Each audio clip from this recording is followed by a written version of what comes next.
Hoy, por la pandemia, obviamente que los médicos y los enfermeros y todos los trabajadores de la salud pública aparecen en la palestra, pero es una demostración de que nos salvan,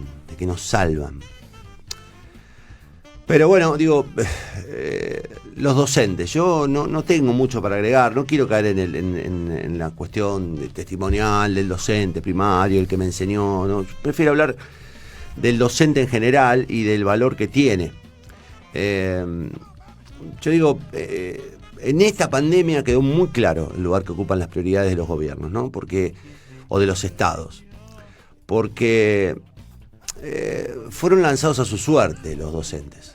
En el apuro, en la urgencia, fueron lanzados a su suerte y a las disponibilidades económicas y del equipamiento que tenía cada uno.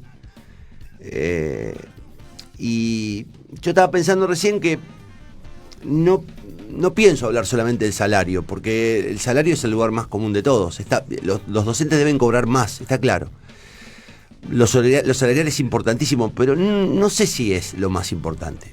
Lo más importante es que un docente sienta que está en condiciones adecuadas para cumplir con las múltiples funciones que les exigimos. Porque los docentes no solamente enseñan, sino que además contienen, acompañan, siguen de cerca a los chicos, se acercan a cada uno de sus alumnos, tienen que mapear a cada uno de sus alumnos, saber de dónde vienen, de qué condiciones socioculturales vienen, cuál es el escenario de su hogar. Eso les exige a los docentes una tarea magnánima, porque no se trata solamente de educar en lo formal, se trata sobre todo de contener al pibe y a la piba y a todos los que pasan por la escuela. Y yo pensaba hoy, ¿qué pasa por la cabeza de un docente? Porque la cabeza de un docente debería estar limpia.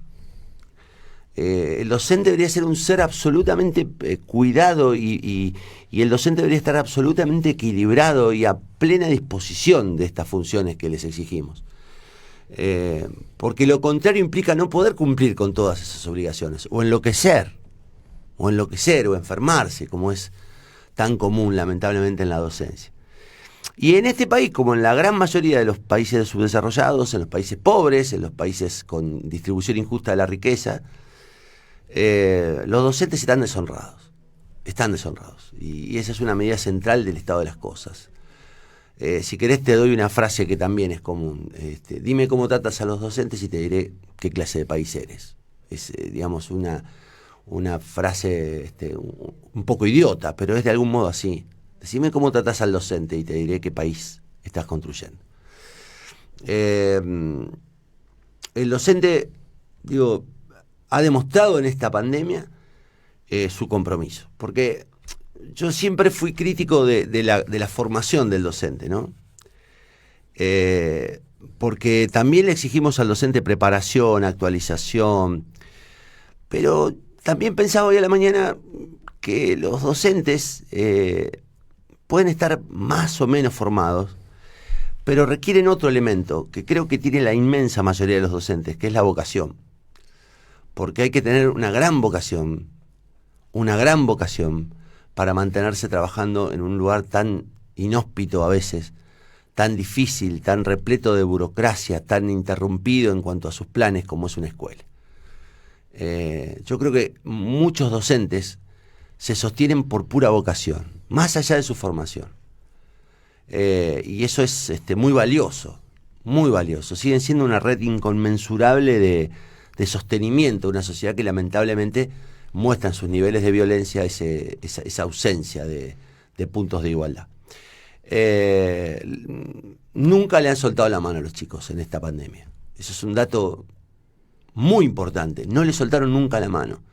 Aún siendo postergados salarialmente, aún cuando no los llaman a paritaria. No hablo de los santafesinos solamente, hablo en general de los docentes.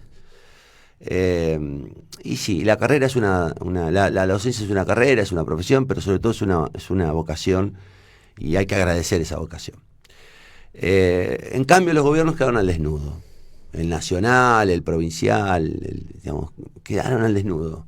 Han demostrado en estos 6-7 meses el poco valor que le dan al docente y el poco valor que le dan al empleado público, al enfermero, al médico, en fin. También es eso, una frase común. decime cómo tratás a la gente que te salva la vida, y te diré qué país querés. Y en este caso también podemos usar esa frase común como síntesis de lo que nos pasa a los docentes. Así que, digo, no, tampoco le echemos la culpa a todos, también depende de nosotros y de nuestro nivel de compromiso con los docentes diariamente y de nuestro acompañamiento en sus peleas y en el acompañamiento de los padres a la tarea que cada día sobrellevan. Y habrá que hacernos cargo también de la centralidad que tienen estos temas a mediano y a largo plazo, ¿no? Y exigirle a los candidatos que cumplan con las promesas que hicieron en campaña cuando nos hablan de educación.